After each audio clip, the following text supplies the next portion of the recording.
Pocos se atrevieron a preguntarle en vida lo que realmente sentía, pero en su última entrevista antes de morir, Pablo Milanés rompió el silencio.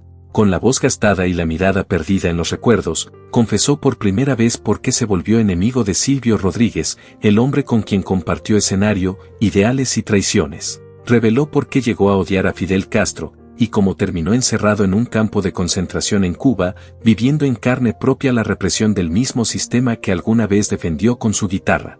Y eso no fue todo.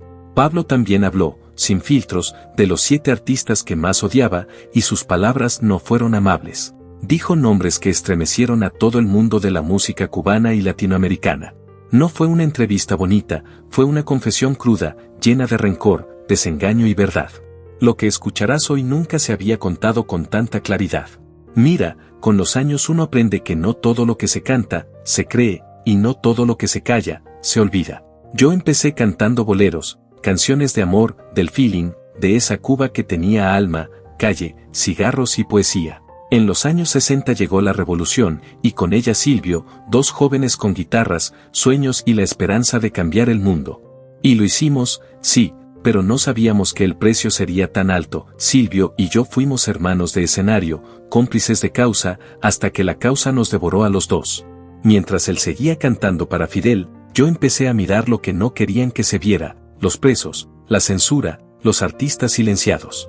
Entonces vinieron los roces, las discusiones, los silencios. A mediados de los 80 ya no quedaba nada. Nos distanciamos, y lo peor no fue eso, fue la traición disfrazada de canción. Cuando escuché llover sobre mojado, supe que hablaba de mí.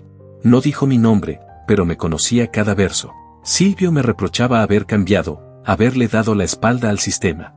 Pero yo no cambié, yo desperté. A mí no me da miedo decirlo ahora, Fidel arruinó a una generación entera de cubanos. Nos convirtió en soldados de una idea que terminó devorando la libertad, la música y hasta la amistad. Yo mismo estuve en un campo de reeducación, un campo de concentración. Me encerraron por cantar lo que sentía, por no callar lo que dolía. Allí aprendí que el arte no puede ser esclavo del poder. Y sí, lo digo sin rabia, pero con verdad, Silvio siguió defendiendo lo indefendible, y por eso nuestra historia terminó. Yo no podía seguir cantando consignas cuando el pueblo tenía hambre y miedo. Hoy, cuando ya me queda poca voz, solo me importa la verdad. Porque antes de morir, quiero que se sepa que no todos fuimos cómplices, ni todos callamos. Y si eso me hizo enemigos, que así sea. En esta vida tuve muchos colegas, pero también muchos que me dieron la espalda, 7, para ser exactos. Algunos por envidia, otros por cobardía, pero todos porque no soportaban que dijera lo que pensaba. Y no fue bonito lo que dije, fue necesario. Esa canción, Llover sobre mojado, la conozco muy bien. Está en el álbum Tríptico 2, una de las obras más hermosas de Silvio, eso hay que reconocerlo. Tiene una profundidad poética tremenda, una manera de escribir que pocos logran. Pero, detrás de esa belleza había veneno. Yo lo supe en cuanto la escuché. No hacía falta que dijera mi nombre, yo sabía que era para mí. En la penúltima estrofa él habla de un hombre que se mira al espejo, que se ve viejo, loco, arrepentido. Esa frase, vaya forma de saber que aún quiere llover sobre mojado, era su forma de decirme que yo seguía estancado, que no había cambiado, que seguía quejándome del pasado. Cuando la oí por primera vez, me quedé en silencio. No porque me doliera, sino porque era la confirmación de que nuestra amistad ya no existía. Aquel Silvio con el que compartí noches enteras escribiendo canciones, soñando con una Cuba libre, se había convertido en alguien que ya no reconocía. La gente no sabe lo que hubo detrás de esa canción. Él no la escribió por casualidad, la escribió después de una discusión que tuvimos. Yo le dije que el arte no puede servirle al poder, que la guitarra no puede ser un fusil. Él me contestó que la revolución era más importante que cualquier canción. Y ahí se rompió todo. Yo había visto demasiado. Había estado preso, había trabajado como un animal en los campos de reeducación, campos de concentración, aunque les pongan otros nombres. Vi cómo golpeaban a jóvenes por pensar distinto, cómo desaparecían músicos, poetas, actores, todo en nombre de una utopía. Cuando salí de allí, ya no era el mismo. Empecé a cantar mis verdades, a hablar de amor, de dolor, de desencanto. Eso a Silvio no le gustó. Decía que yo le daba la espalda a la revolución. Pero no era eso, era la revolución la que nos había dado la espalda a todos. Así que cuando escuché llover sobre mojado, lo entendí todo. Era su forma de decir que yo me había rendido. Pero no me rendí. Solo dejé de mentirme. A veces pienso que él nunca me perdonó haberlo cuestionado. Y yo tampoco lo perdoné por callar lo que sabía. La canción es hermosa, sí, pero para mí es una herida con música. Cada vez que suena, me recuerda lo que perdimos, la amistad, la esperanza, y ese país que soñábamos juntos y que nunca llegó. Esa canción, Llover sobre mojado, yo siempre la escucho con una mezcla rara de respeto y tristeza. Es una obra preciosa, no se puede negar. Está en el tríptico 2 de Silvio, y cada vez que la oigo, me doy cuenta de que hay algo ahí que no era solo poesía. Había mensaje, había dardos, y yo sabía muy bien hacia dónde iban dirigidos.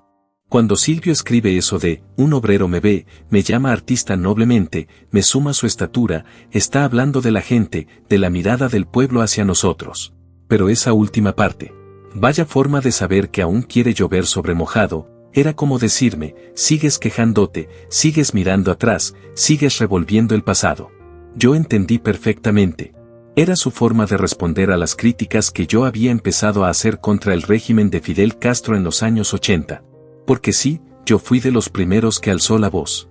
Me cansé de ver cómo el arte se convertía en propaganda, cómo se castigaba al que pensaba distinto, cómo se callaba al que tenía miedo. En aquella época, un intelectual llamado Carlos Alberto Montaner, que era una figura muy conocida y abiertamente anticastrista, comenzó a tener presencia en medios internacionales. Yo lo conocí indirectamente a través de colegas y periodistas cubanos en el exilio. Y aunque muchos lo criticaban, yo siempre admiré su valentía para decir lo que en Cuba nadie podía decir sin consecuencias. Una vez, después de leer una de sus columnas, dije algo en una entrevista que cambió todo.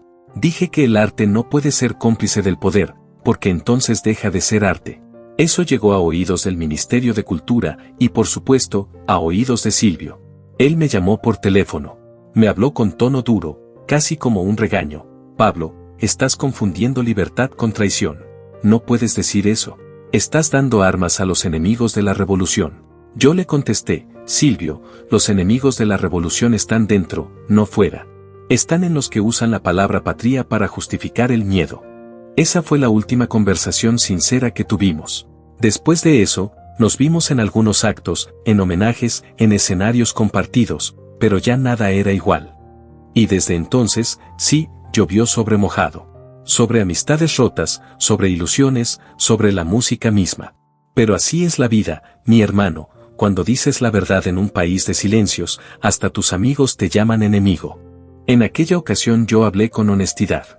Dije que el arte debía ser libre, que los músicos no debían repetir consignas, sino verdades. Y parece que eso fue suficiente para que algunos me miraran con recelo. Silvio, sobre todo, se molestó muchísimo. Recuerdo que después de aquella presentación me llamó y me dijo algo que nunca olvidé, Pablo, no puedes hablar así delante de los enemigos de la revolución. Y yo le contesté, Silvio, los verdaderos enemigos no están fuera, están adentro, entre los que callan y los que reprimen. Desde ese día nuestra relación se quebró. No fue un pleito de artistas, fue una grieta ideológica, emocional, humana. Él seguía creyendo en la revolución como si fuera una religión, y yo ya no podía hacerlo. Había visto demasiado dolor, demasiada hipocresía, demasiada gente buena destruida por pensar distinto. Pero la historia no siempre perdona a sus héroes. Yo me fui alejando poco a poco de Cuba, no por odio, sino por salud. Me diagnosticaron cáncer y tuve que buscar tratamiento fuera. Terminé viviendo en Madrid, donde encontré un poco de paz. Pero nunca dejé de pensar en mi país. Y lo más triste fue ver cómo la misma Cuba que tanto amé seguía hundiéndose en silencio. Durante la pandemia, cuando estallaron las protestas de los jóvenes, el gobierno respondió con violencia. Yo no pude quedarme callado. Dije públicamente que me dolía la represión, que aquellos jóvenes solo pedían libertad. Y claro, eso incomodó a muchos. Pero no me importó. Ya había perdido demasiado como para seguir callando. Y lo vuelvo a decir ahora, yo no estoy contra Cuba, estoy contra el miedo. La revolución me dio canciones, sí, pero también me quitó amigos, ilusiones y años de silencio. Silvio nunca entendió eso. Tal vez por eso escribió aquella canción. Y tal vez por eso, a pesar de todo, todavía me duele cuando la escucho.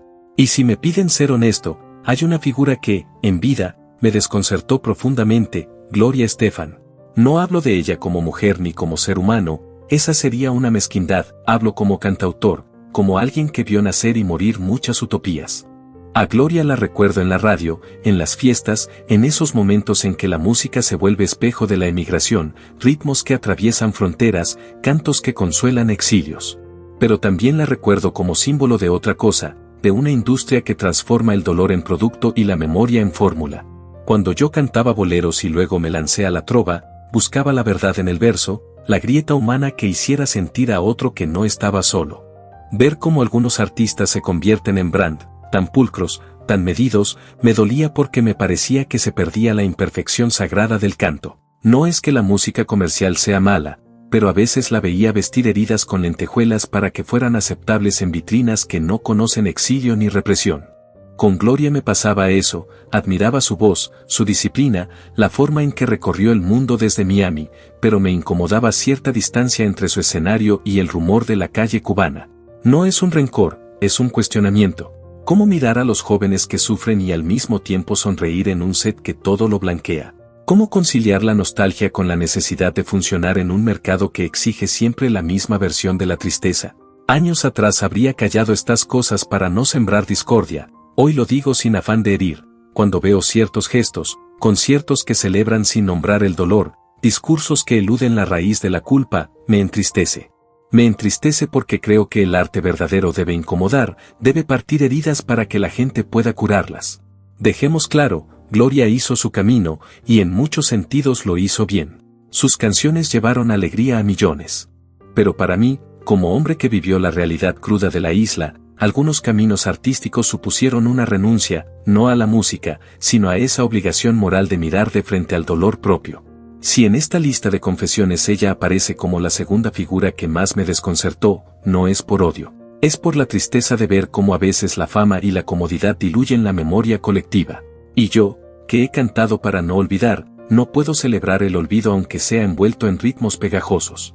Al final, lo que pido a cualquier artista es sencillo, que no renuncie a la verdad que lo hizo entrar al oficio. Que la canción no sea solo puerta de entrada a un mundo de aplausos, sino también puente para nombrar lo que duele. Eso hubiera querido escuchar más, incluso de ella. El tercero en esta lista, Willy Chirino. Con él el problema nunca fue la música. Siempre reconocí su talento, su ritmo, ese sonido que hizo bailar a medio Miami. Pero también encarnaba algo que me desgarraba, la otra cara del mismo país. Mientras yo cantaba dentro de la isla, él lo hacía fuera. Mientras yo buscaba reconciliar la patria rota, él representaba el exilio que gritaba por venganza. En los años más duros, cuando la distancia entre cubanos se volvió un muro, nuestras canciones eran como dos banderas distintas. Yo hablaba de amor y de nostalgia, él hablaba de libertad a gritos. Ambos teníamos razón, pero ninguno podía escuchar al otro. Lo confieso, durante años sentí rencor. No por él, sino por lo que simbolizaba. En sus palabras yo escuchaba a quienes me acusaban de cómplice, y en las mías él escuchaba a quienes lo llamaban traidor. Éramos dos voces en extremos distintos de una misma herida nacional. Un día, en Madrid, escuché una entrevista suya. Dijo que mi música había sido la banda sonora del engaño revolucionario. Me dolió, no por el ataque, sino porque entendí que ya no quedaba espacio para tender puentes. Cada cual había construido su trinchera. Con el tiempo aprendí que odiar no sirve. Pero si me piden honestidad, sí, durante mucho tiempo lo tuve en esa lista oscura de personas que me resultaban imposibles de perdonar. No por su talento, sino por la forma en que su voz recordaba todo lo que perdimos, la posibilidad de cantar juntos sin miedo. Hoy, con los años encima, lo miro distinto. Comprendo que todos somos hijos de la misma fractura. Yo desde dentro, él desde fuera. Ambos exiliados, solo que en direcciones opuestas. Y quizá, si la vida me diera un poco más de tiempo, le diría eso, que la música debía unirnos, no separarnos. Que en el fondo, nunca fue él mi enemigo, sino el dolor que los dos cargábamos por una Cuba que se nos fue de las manos. Si alguien me pregunta hoy por el cuarto nombre de esa lista negra que me dejó la vida, tendría que hablar de Amaury Pérez. Y lo digo con respeto, Amaury fue de los nuestros, de esa generación que arriesgó la voz por la trova, por los versos que querían cambiar la gente. Lo recuerdo joven, con ese brillo en los ojos, la guitarra al hombro y la seguridad de quien cree que la canción puede salvarlo todo. Sin embargo, con los años, las diferencias se hicieron más hondas que las amistades. No fue por una enemistad personal, sino por caminos distintos que la política, esa vieja ladrona de encuentros, fue marcando. Él tomó posturas que yo sentí demasiado medidas, yo empecé a hablar con más crudeza sobre lo que veía en la isla, y eso incomodó. Recuerdo un festival en que actuamos los dos. Salí al escenario y canté como siempre, con la garganta hecha de verdad. Amaury me miró desde detrás del telón, y en su cara hubo un gesto que no supe leer, orgullo, quizá, pero también algo de distancia.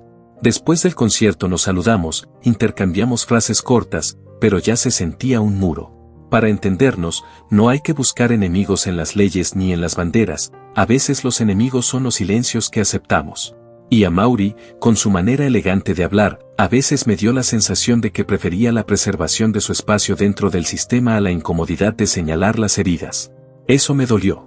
Porque yo creía que la canción debía ser un acto de arrojo, no de complacencia. Que si uno tiene una tribuna, hay que usarla para nombrar lo que duele. Si Amaury eligió otro camino, bien por él, pero para mí, en esos años, aquello fue una renuncia que pesó. No fue una ruptura abrupta, no hubo gritos ni expulsiones, fue un distanciamiento tejido con pequeñas decepciones, una frase eludida en una entrevista, una ausencia en un homenaje, la sonrisa medida en un acto oficial. Y esas pequeñas cosas, repetidas, forman abismos. Hoy me piden hablar del quinto en esa lista de desencuentros. Lo pienso y la palabra que me viene es, Leo Brouwer. Antes que nada hay que decirlo, admiro a Leo. Es un gigante de la música cubana, un compositor que reinventó la guitarra y que puso a nuestra sonoridad en el mapa del mundo académico. Tiene una mirada moderna, una técnica que muchos no alcanzan a comprender, y una valentía para explorar lo nuevo que yo siempre he respetado. Entonces, ¿por qué aparece en mi lista? Porque en el fondo de nuestras diferencias hubo más filosofía que ofensa. Leo y yo pertenecemos a generaciones que vivieron la música con urgencias distintas.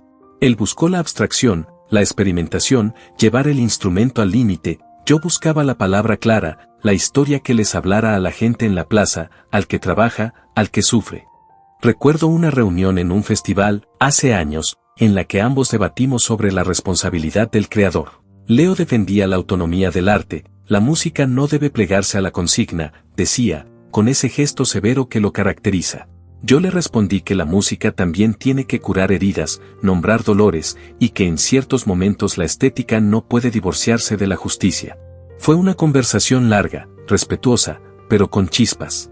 Quizá lo que más me dolió fue ver cómo la institución, los círculos académicos, las academias, las bienales, muchas veces premiaba la abstracción mientras que la calle pedía canciones que la abrazaran.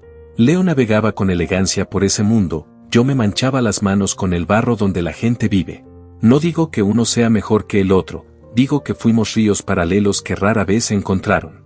Hubo momentos en que sentí, con amargura, que ciertos reconocimientos a la música moderna favorecían una especie de distanciamiento con el pueblo.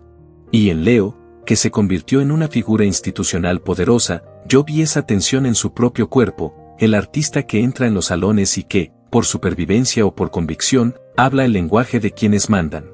Eso no lo convierte en enemigo, lo convierte en un símbolo de una elección. También guardo recuerdos hermosos. En una noche de ensayo, lo vi tocar con la que solo puedo llamar devoción, sus manos parecían traducir paisajes que yo no veía. Me acerqué después y le dije, Leo, tienes el don de decir lo que otros no sabemos nombrar. Él sonrió, un gesto pequeño, casi secreto. En ese momento pensé que nuestras diferencias podían convivir, pero la vida no siempre permite ese acuerdo. Las pequeñas fricciones se hicieron distancia, una crítica editorial no publicada, una invitación que no llegó, la sensación de que algunos círculos preferían dejar fuera canciones incómodas. Eso duele, porque uno no quiere privilegios, uno quiere que la música exista con todas sus contradicciones. El sexto nombre, ese sí duele más que todos los demás, porque no viene de la farándula ni del exilio, viene de mi propia sangre, Aide. Siempre me preguntan qué se siente cuando un hijo te hereda la música. Y yo respondo que se siente orgullo, pero también un miedo profundo, el miedo a que repita tus errores o a que te juzgue por ellos. Aide nació entre canciones y silencios. La vi crecer entre guitarras, aplausos y discusiones políticas que ella no entendía, pero que la marcaron igual. Durante años fuimos inseparables. Cantábamos juntos, compartíamos escenarios y risas. Pero también había algo que nos separaba, el peso de mi nombre. Ser la hija de Pablo Milanés no es un título, es una cruz. Y con el tiempo, esa cruz empezó a dolerle tanto como a mí me dolía verla cargarla. Recuerdo una noche en Madrid, durante los ensayos de un concierto. Ella me dijo, casi en un susurro, papá, yo quiero cantar a mi manera. Y yo, sin pensarlo, respondí, claro, hija, canta como sientas. Pero dentro de mí algo se quebró, porque su manera ya no se parecía a la mía. Con los años, nuestras diferencias no fueron por notas ni acordes, sino por silencios. Ella buscaba su identidad, su sonido, su generación. Yo buscaba reconciliar la mía con mis errores. En ese proceso, chocamos muchas veces. Me dolió cuando la vi defender cosas que yo ya no podía defender. Cuando escuché sus entrevistas, su prudencia, ese tono calculado con el que hablaba de la Cuba que yo ya había decidido desnudar ante el mundo. Yo había aprendido a decir las cosas sin miedo, ella prefería decirlas sin ruido. No la culpo, pero me dolió. Porque en cada una de sus palabras veía al país que me formó y al que me rompió. Vi la diferencia entre el que ya ha vivido lo suficiente para perder el miedo y el que todavía necesita que lo dejen soñar. Si me piden sinceridad y que ponga un séptimo nombre en esta lista de desencuentros, les diría que este duele por lo inesperado, Leoni Torres. No hablo desde la rabia, hablo desde la sorpresa. Leoni representa una generación que nació entre otras reglas, otra radio, otro mercado, otra urgencia. Él llegó con la claridad de quien no vivió la revolución como tortura cotidiana, sino como parte del paisaje. Y eso a veces crea malentendidos profundos. Lo vi por primera vez en un festival donde coincidimos por casualidad. Subió al escenario con esa seguridad de quien domina un público joven, con arreglos pulcros y un brillo comercial que no tienen nada que ver con la suciedad bella de la trova. Al terminar, lo felicité como se felicita a un colega, con la mano en el hombro y una sonrisa que intenta ser puente. Él me devolvió la sonrisa, pero noté en su cara una distancia, no de rencor, sino de época. Durante años mi molestia no fue por su música me hizo bailar también.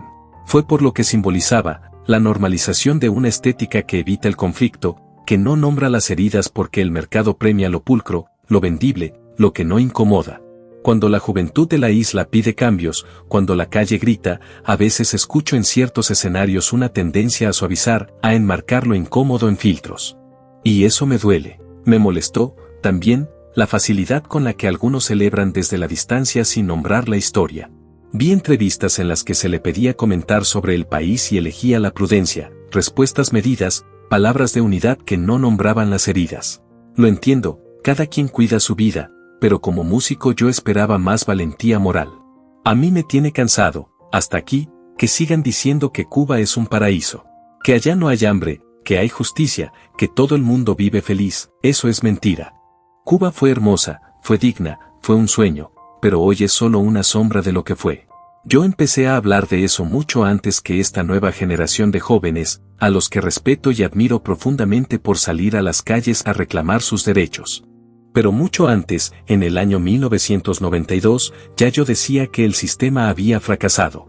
Lo dije sin miedo, lo denuncié públicamente, aunque sabía que eso podía costarme caro. Desde entonces, cada vez que escucho a políticos o artistas en otros países decir que Cuba es un ejemplo de democracia, de honestidad, de justicia, siento una mezcla de tristeza y rabia. Les diría que se quiten la venda, que miren al pueblo, que vean el hambre, la miseria, el miedo, la desesperanza. Yo viví la revolución desde adentro. La creí, la canté, la defendí, hasta que entendí que había dejado de ser un ideal para convertirse en un dogma. Y los dogmas matan el pensamiento, matan la libertad y también matan la música. Yo no me vendí a nadie, solo empecé a decir lo que veía. Empecé a hablar del hambre, de los presos, del exilio, de los jóvenes que se van porque no encuentran futuro. Y claro, eso en Cuba es imperdonable. Muchos no saben que durante años me tuvieron bajo vigilancia, que censuraron mis letras, que me quitaron conciertos, que me hicieron sentir como un extraño en mi propio país. Pero aún así, yo seguí cantando, porque lo único que me sostuvo fue la música. Silvio siguió por su camino, y yo por el mío. Él todavía cree que el paraíso existe si las leyes son justas. Pero el paraíso no se construye con leyes, se construye con verdad. Y esa verdad, en Cuba, hace mucho que nadie quiere escucharla, por eso hablo. Porque no quiero que nadie me recuerde como un cómplice, sino como un hombre que, aunque tarde, se atrevió a decir que el sueño se había roto. Y si eso me costó amigos, honores y censura, lo asumo con orgullo. A estas alturas, no me importa si Silvio piensa que lo traicioné. Prefiero morir libre de conciencia que vivir preso de una mentira. Si te gustan estas historias llenas de música, memoria y verdades ocultas, suscríbete al canal, activa la campanita y comparte este video, porque vienen muchas más confesiones y relatos que no dejarán a nadie indiferente.